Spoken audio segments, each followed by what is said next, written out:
Hello friends, இன்றைக்கி normal நம்ம vlog தான் பார்க்க போகிறோம். சமையல் விளாக் தான். இன்றைக்கி மெனு பார்த்திங்கன்னா பச்சை பயிரும் வெண்டைக்காய் பொரியலும். பச்சை பயிருக்கு அந்த பருப்புக்கு தண்ணி வச்சுக்கிட்டுருக்கேன். இதில் வந்து நம்ம பருப்பு வேக வச்சு வறுத்து எடுத்து வச்சுட்டு பொரியல் தாளிக்கலாம்.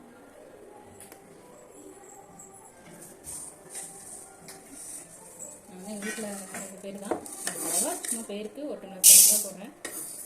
நீங்கள் உங்கள் வீட்டில் எப்படி பருப்பு தாளிப்பீங்க என்னென்னு கமெண்ட் பண்ணுங்கள். உங்கள் வீட்டில் எல்லா பருப்பும் செய்வீங்களா? உங்கள் வீட்டில் எல்லோரும் சாப்பிடுவாங்களா? வீட்டில் குட்டீஸ்லாம் இருந்து பருப்பெல்லாம் சாப்பிட்டுக்குவாங்களா என்னென்னு கமெண்ட் பண்ணுங்கள்.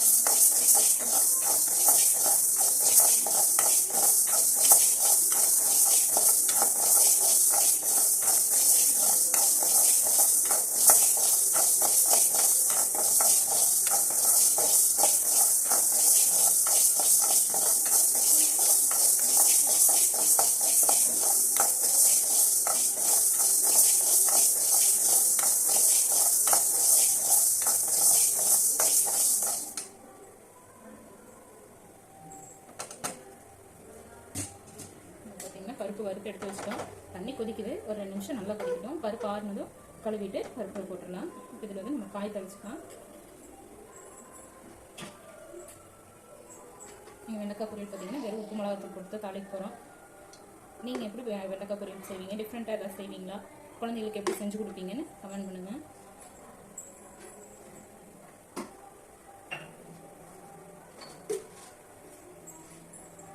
வெண்டைக்காய் இது கடுகு கருவேப்பிலை மட்டும் தாளிச்சுக்கலாம். கொஞ்சமாக கடுகு பொரியறதுல நம்ம பருப்பு பொரியலாம்.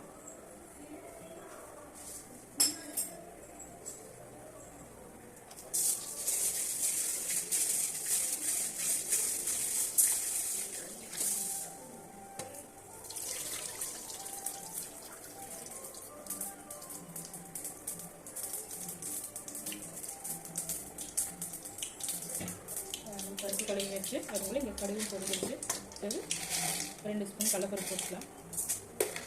வெண்டைக்காய் பொரியலுக்கு கடலைப்பருப்பு நிறைய போட்டு நல்லா தான் இருக்கும்.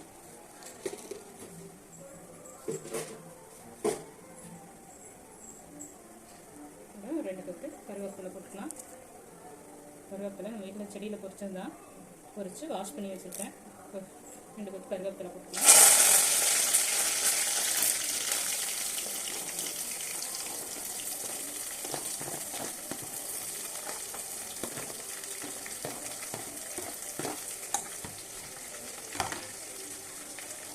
போட்டு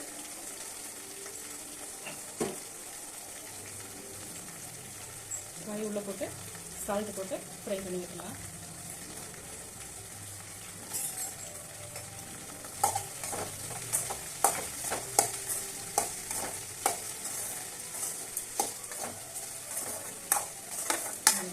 வெண்டைக்காய் அப்படியே ஃப்ரை ஆகிட்டோம். அதுபோல் நம்ம பருப்புக்கு தேவையானதெல்லாம் பருப்பு பண்ணிடலாம். வெறும் தண்ணி நல்லா கொதிக்குது. பருப்பு வந்து நான் வாஷ் பண்ணி வச்சுருக்கேன். நீ அடுத்து பருப்பு உள்ள போட்டுக்கலாம்.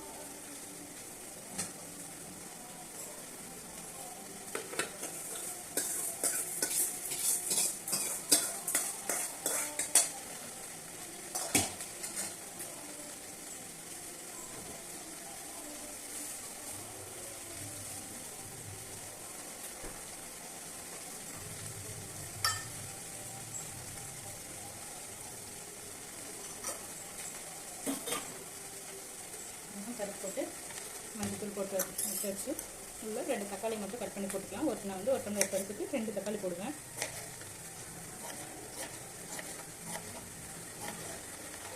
ட்ரை பண்ணி பாருங்கள். நீங்களும் இதே மாதிரி ஏதாவது டவுட் இருந்தால் கமெண்ட் பண்ணுங்கள். இப்போ நீங்கள் வேறு ஏதாவது ஸ்டைலில் செய்வீங்க அப்படின்னாலும் கமெண்ட் பண்ணுங்கள். நாங்களும் ட்ரை பண்ணி பார்க்குறோம்.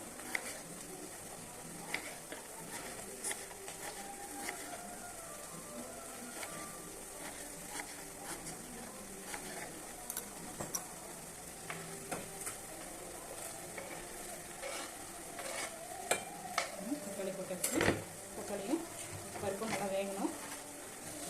வேகிற டைமில் நம்ம வந்து பருப்புக்கு தாளிச்சு ஊற்றிக்கலாம்.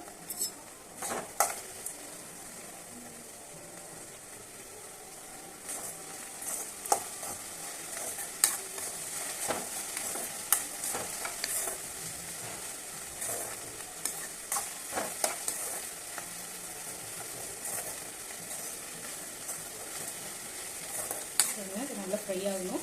அந்த நல்லா ஹீட்டாக அந்த வலுவலுப்பெல்லாம் போகும். நல்லா ஃப்ரை பண்ணி இது சில்லி பவுடர் போட்டோம்னா முடிஞ்சுது. வெண்டைக்காய் ஃப்ரை ரெடி ஆகிடும். உங்கள் வீட்டில் குட்டி வச்சுருக்காங்களா? உங்கள் வீட்டு குட்டீஸ்க்கு இந்த மாதிரி பொரியல் பண்ணால் பிடிக்கும். அதெல்லாம் கமெண்ட் பண்ணுங்கள். எங்கள் வீட்டு குட்டீஸ்க்கு ஃப்ரை பண்ணால் மட்டும்தான் பிடிக்கும். வேக வச்சு தேங்காய் போடுற காயில் சாப்பிட மாட்டாங்க. இல்லை மற்றவங்களுக்கு கஷ்டமுக்கு மாமியாருக்கெல்லாம் அந்த காய் தான் பிடிக்கும். ஃப்ரை பண்ணுற காய் பிடிக்காது. நீங்கள் அந்த மாதிரி எப்படி ட்ரை பண்ணுறீங்க? எந்த பொரியல் எந்த மாதிரி செய்வீங்க சொல்லுங்கள். பாருங்கள், அடுத்து நம்ம பருப்புக்கு தாளித்து போட்டுடலாம். வந்து சின்ன வெங்காயம் ஒரு கை சின்ன வெங்காயம் எடுத்து வச்சுருக்கேன். கூட ஒரு 4 பல்லு பூண்டு போட்டுக்கலாம். பூண்டு போட்டால் தான் பருப்புக்கு ஸ்மெல்லே நல்லாயிருக்கும்.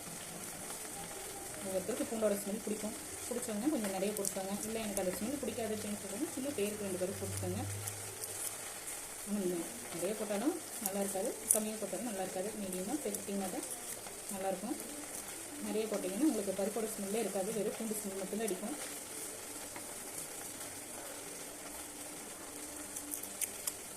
நீங்கள் எந்த ஏரியாவிலேருந்து பார்க்குறீங்க என்னென்னு கமெண்ட் பண்ணுங்கள்.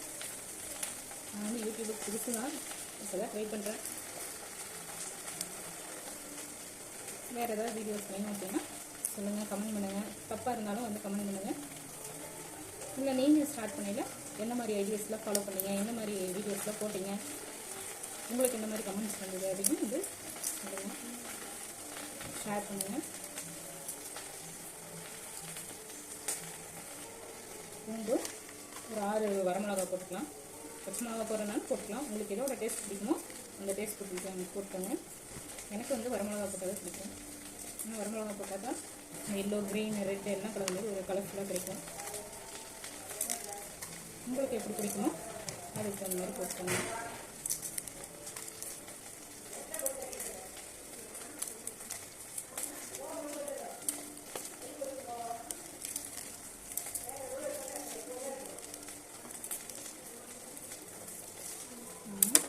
தாளிப்புக்கும் ரெடி பண்ணியாச்சு.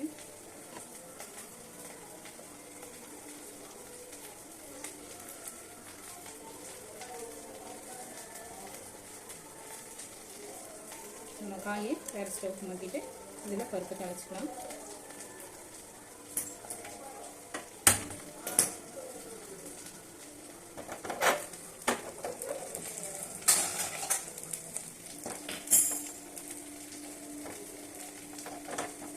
தாளிக்கிறது தேங்காய் எண்ணெய் போட்டுக்கலாம்.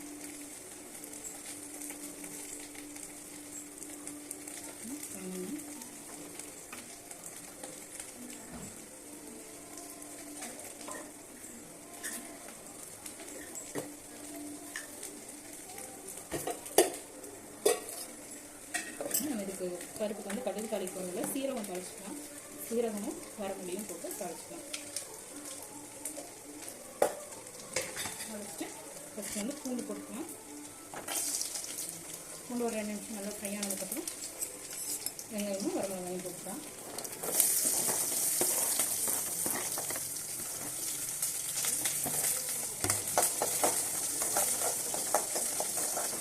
கொஞ்சம் சால்ட் மட்டும் போட்டு ஃப்ரை பண்ணிக்கலாம்.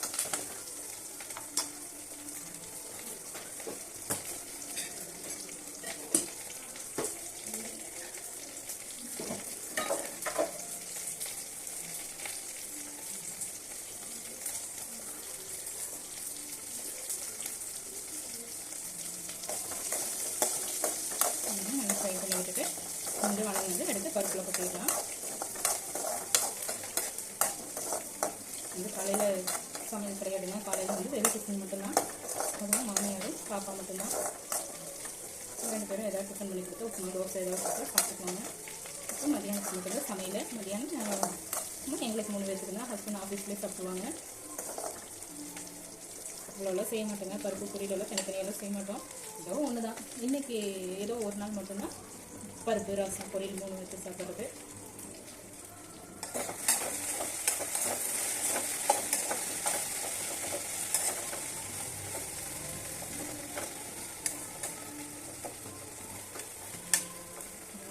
பாப்பாவுக்கு பிடிச்ச மாதிரி செஞ்சுட்டா ஏதோ ஒன்று மட்டும் செஞ்சுக்குவோம்.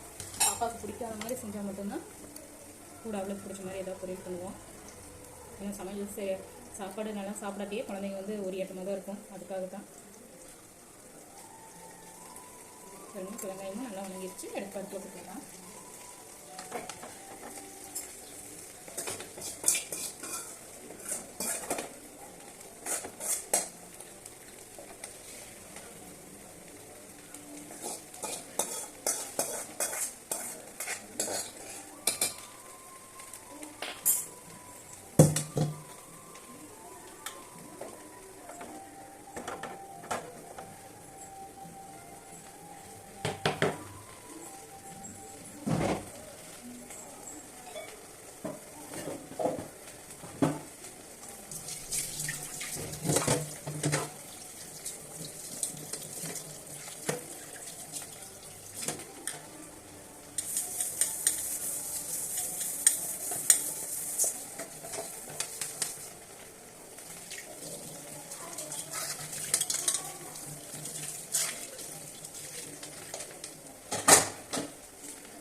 சமையல் பண்ணவே பாத்திரம் வாஷ் பண்ணி வச்சுருவேன். அப்படியே நான் பண்ண முடியாது. பாப்பா வரையிலும் மாமியார் வரையிலும் ஏதோ ஒரு பாத்திரம் இருந்தால் அப்பப்போவே கழுவிடுவாங்க. பாப்பா இப்போ தான் செகண்ட் ஸ்டாண்டர்ட் படிக்கிறா. இருந்தாலும் பாத்திரம் இருந்ததுன்னா வரையில தான் அம்மா நான் கழுவுறேன் இல்லை கழுவி கொடுத்து போவா. சின்ன சின்ன பாத்திரம்னா மேக்ஸிமம் நான் வந்து அவ்வளோ பண்ண மாட்டேன். ஏதாவது ரொம்ப அடம் பிடிச்சா மட்டும் சரி அதை ஒன்று மட்டும் கழுவி கொடுத்துட்டு போன்னு விட்டுருவேன். உங்கள் வீட்டில் குட்டி சேர்த்து கூட வேலையெல்லாம் செஞ்சு கொடுப்பாங்களா, ஹெல்ப் பண்ணுவாங்களா, என்ன படிக்கிறாங்க அதெல்லாம் சொல்லுங்கள். வீட்டில் போர் அடிக்கிற டைமில் என்ன பண்ணுவாங்க, லீவ் டைமில் என்ன பண்ணுவாங்கன்னு சொல்லுங்கள்.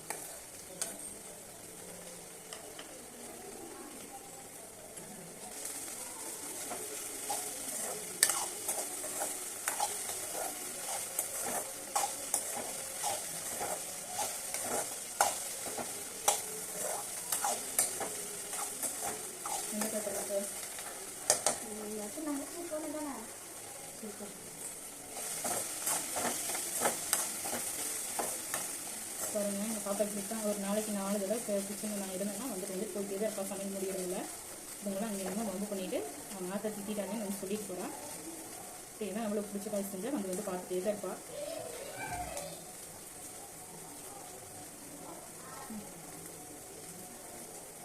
நீங்கள் ஜாயின்ட் ஃபேமிலியாக இருக்கீங்களா இல்லை தனியாக இருக்கீங்களா சொல்லுங்கள். பாருங்கள், காய் ரெடியாக ஆகிடுச்சு. மிளகாத்தூள் மட்டும் போட்டு இறக்கிடலாம்.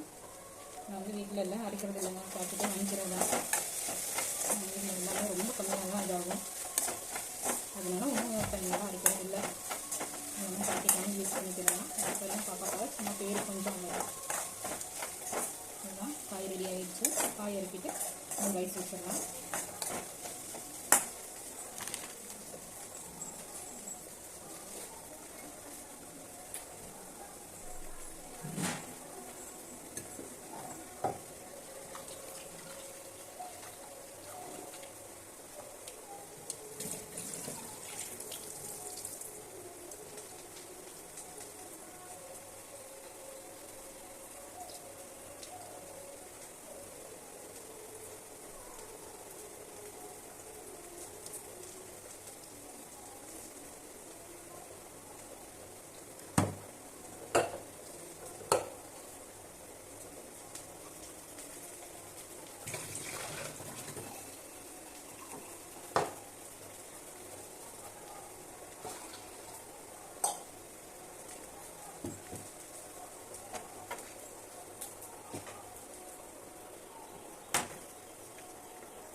அவ்வளோதான். காய் ரெடி ஆகிடுச்சு. ரைஸ் வச்சாச்சு. ஓகே, பருப்பு ரெடியான சமையல் முடிஞ்சது. கிச்சன் கூட கலசி விட்டுட்டு அவ்வளோதான் இருக்கணும். பாருங்கள், அவ்வளோதான். சாதம் அடுப்பில், பருப்பும் அடுப்பில் இருக்குது. பருப்பு வேணும். அதுக்குள்ள நம்ம வந்து கிச்சனை மட்டும் ஒரு மாவு போட்டுக்கிட்டோம்னா ரொம்ப மண்ணாக இருக்குது. அதுக்காக தண்ணி கொண்டு வச்சுருக்கேன். இதுக்கு மட்டும் ஒரு மூடி போட்டு நம்ம வந்து வீட்டு துடைக்கலாம். பாருங்கள், நம்ம வந்து இந்த டைமில் ஊக்கி யூஸ் பண்ணுறோம். நல்ல ஸ்மெல்லு. அதனால ரெகுலராக இதே தான் 2-3 டைம் இதே தான் வாங்கிட்டு இருக்கோம்.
முடிஞ்சு. வெண்டைக்காய் பொரியல் பாருங்க, பச்சை பயிறு பாருங்க, கொஞ்சம் மேலே தேங்காய் எண்ணெய் ஊற்றிட்டா ஸ்மெல்லு நல்லாயிருக்கும். சாதம் அவ்வளோதான். தயிர் ஊற ஊற்றி வச்சுருக்கு. அவ்வளோதான், இன்றைக்கி முடிஞ்சு. நாளைக்கு பார்க்கலாம்.